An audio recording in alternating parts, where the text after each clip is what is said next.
Am învelit sufletul în ierni adânci,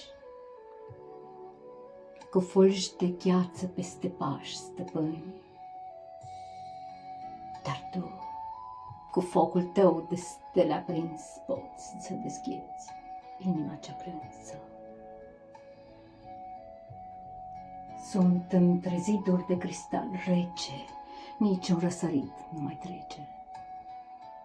Dar mâinile tale, ca raze de lună, aduc primăvara sub cerul de brumă.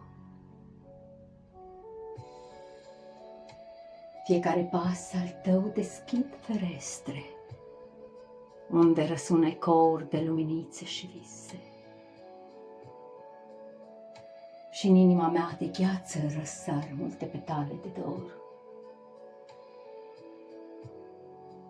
Când glasul tău șoptește printre umbre, curgând în râuri limpezi, în focul friguros rămas dorințe, simțind iubirea plină de speranță și dor.